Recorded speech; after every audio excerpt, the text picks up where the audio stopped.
আমার জানা নাই।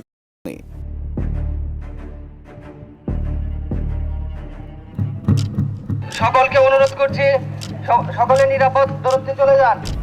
এক ফাগুন মাসে ষড়যন্ত্রের আগুন লাগে ঢাকার পিলখানা। কোনো পদক্ষেপ নিয়েছে পদক্ষেপ নিতে বাধ্য, অস্ত্র অন্যথায় আমি দেশবাসীর স্বার্থে যে কোনো পদক্ষেপ নিতে বাধ্য হব। কিন্তু তিনি কি আদৌ কোনো পদক্ষেপ নিয়েছিলেন? সেনা র্যাব সবই প্রস্তুত ছিল, তারপরেও পিলখানা ৩৬ ঘন্টা থেকে যায় বিদ্রোহী আর হত্যাকারীদের নিয়ন্ত্রণে।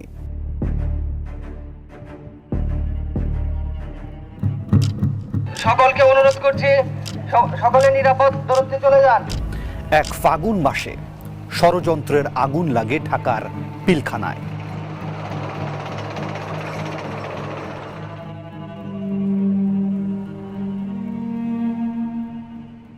রক্তের ফুলকি ঝরে, পিলখানার মাটি ভিজে যায় ৫৭ জন চৌকস সেনা কর্মকর্তা রক্তে।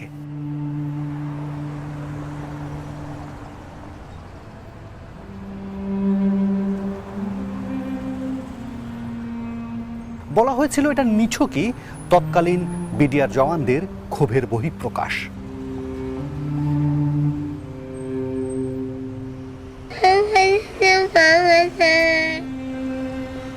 কিন্তু ১৬ বছর পর জাতীয় স্বাধীন তদন্ত কমিশনের এক রিপোর্ট বলছে ভিন্ন কথা। তার হাতে এসএমজি, লোডেড এসএমজি ছিল, এসেই একটা ব্ল্যাঙ্ক রাউন্ড ফায়ার করে সে। ফ্র্যাকশন অফ সেকেন্ডের মধ্যে দেখলাম সারা উঠে গেল, কিন্তু ফায়ার হয়নি। কিন্তু সেই পূর্ণাঙ্গ রিপোর্ট আমরা হাতে পেয়েছি। এই প্রতিবেদনের পাতায় পাতায় রয়েছে এক ভয়াবহ নীল নকশার কথা।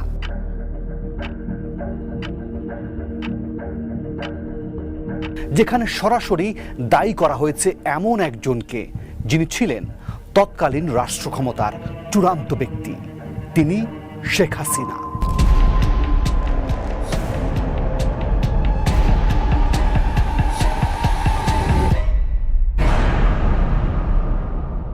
তদন্ত প্রতিবেদনটি আমাদের ভীষণ ভীষণ ভাবিয়েছে।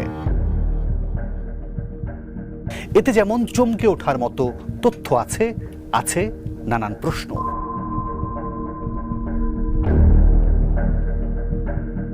প্রতিবেদন বলছে ২০০৯ সালে বিডিআর সপ্তাহের তারিখ বদলেছে একবার দুবার নয়, পরিবর্তন হয়েছে ৪ বার।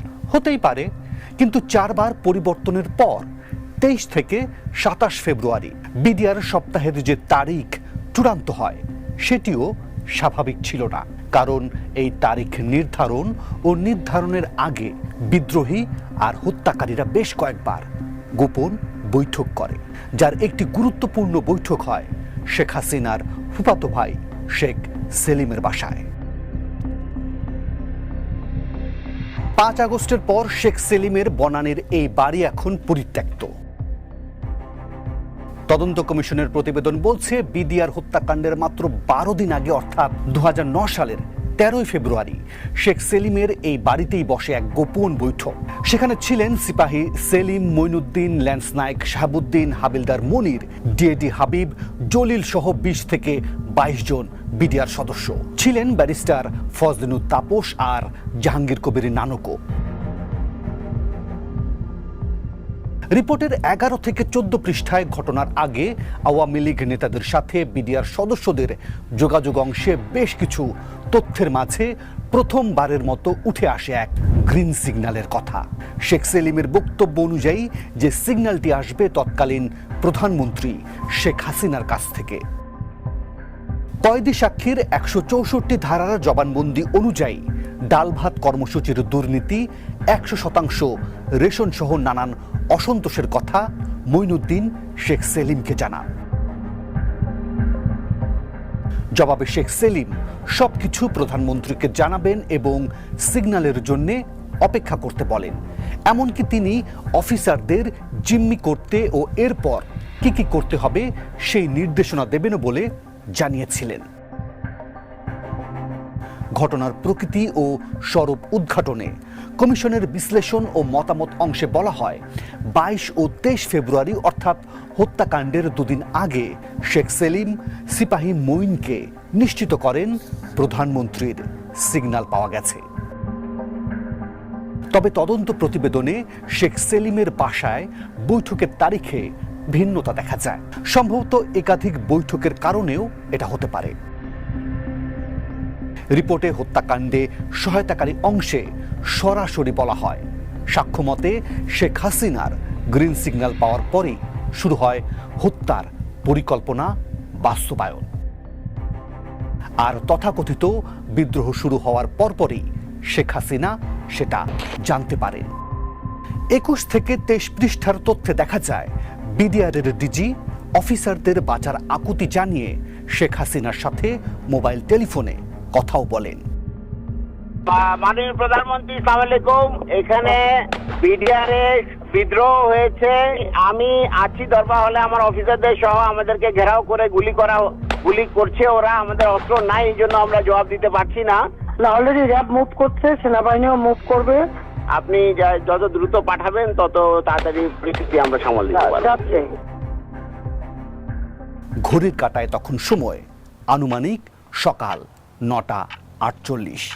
কিন্তু আশ্বাস দিলেও প্রতিবেদনে বলা হয় শেখ হাসিনা অফিসারদের বাঁচানোর কোনো চেষ্টাই করেননি, বরং উদ্ধারের জন্য তাৎক্ষণিক সেনাবাহিনীকে নিয়োজিত না করে তিনি আওয়ামী লীগের কিছু অনভিজ্ঞ নেতাকে রাজনৈতিক সমাধানের দায়িত্ব দেন, যারা নিজেরাও ছিলেন ষড়যন্ত্রের অংশ।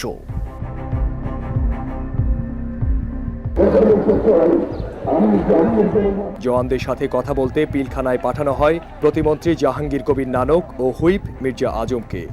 সাদা পতাকা হাতে জাহাঙ্গীর কবির নানক, মির্জা আজম, ফজলুর তাপসদের সেই রাজনৈতিক সমাধানের মাঝে শুধু সময় নষ্ট নয়, হত্যা আর হত্যাকারীদের পালানোর সুযোগ তৈরির ষড়যন্ত্র খুঁজে পায় তদন্ত কমিশন।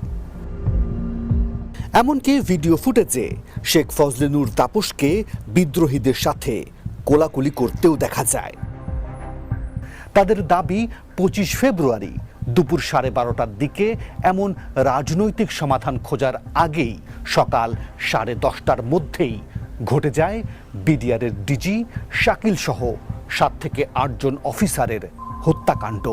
আর এই তথ্য জেনেও সেটা লুকিয়েছিলেন শেখ হাসিনা সহ ষড়যন্ত্রকারীরা। এখন প্রশ্ন হলো, তদন্ত রিপোর্ট অনুযায়ী শেখ সেলিম 22 ও 23 ফেব্রুয়ারিতে শেখ হাসিনার গ্রিন সিগন্যালের কথা বিদ্রোহীদের জানান, কিন্তু এটা আসলে কিসের সিগন্যাল ছিল? দাবি মানার নাকি অফিসার হত্যাকাণ্ডের সিগন্যাল? স্বাধীন তদন্ত কমিশন অবশ্য সরাসরি শেখ হাসিনাকে বিডিআর হত্যার ষড়যন্ত্রকারী, রাষ্ট্রদ্রোহী, ইন্ধনদাতা, জাতির কাছে তথ্য গোপন করা সহ 16টি অভিযোগে সরাসরি অভিযুক্ত করে দোষী সাব্যস্ত।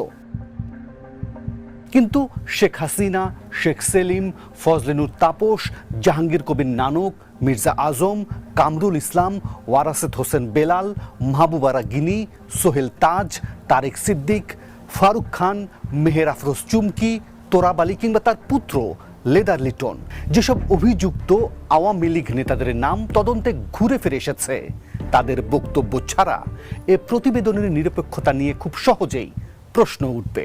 যদিও কমিশনের দাবি সাক্ষ্য নেয়ার জন্য তারা বিজ্ঞপ্তি দিলেও তাদের জবানবন্দি নিতে পারেনি, কারণ এরা সকলেই 5 আগস্টের পর পলাতক। এর আগে অবশ্য সেনাবাহিনী ও স্বরাষ্ট্র মন্ত্রণালয়ের অধীনে দুটো তদন্ত হয়েছিল, কিন্তু প্রতিবেদনে দাবি করা হয় সেগুলো মূলত ছিল ষড়যন্ত্রকারীদের আড়াল করতেই। ফলে 5 আগস্টের পর ভুক্তভোগী পরিবার ও retired armed forces welfare association উচ্চ আদালতে রিট করলে আসে জাতীয় স্বাধীন তদন্ত কমিশন গঠনের আদেশ। চলে শহীদ পরিবার, কয়েদি, রাজনৈতিক ব্যক্তি, অন্তর্বর্তী সরকারের 2 জন উপদেষ্টা, সামরিক, বেসামরিক, বিডিআর, বিজিবি সাবেক বর্তমান কর্মকর্তা, সাংবাদিক মিলিয়ে 247 জনের সাক্ষী সংযুক্তি।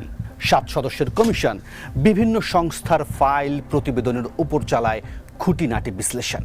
প্রায় 7.5 মাসের তদন্তে কমিশন খুঁজে পায় আরও চমকপ্রদ তথ্য।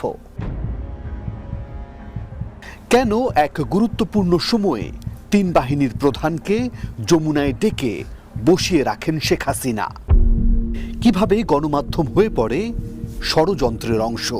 ব্যাপক হত্যাকাণ্ডের স্পষ্ট তথ্য থাকার পরেও কেন হত্যাকারীদের সাথে বসে বৈঠক? থাকছে দ্বিতীয় পর্বে।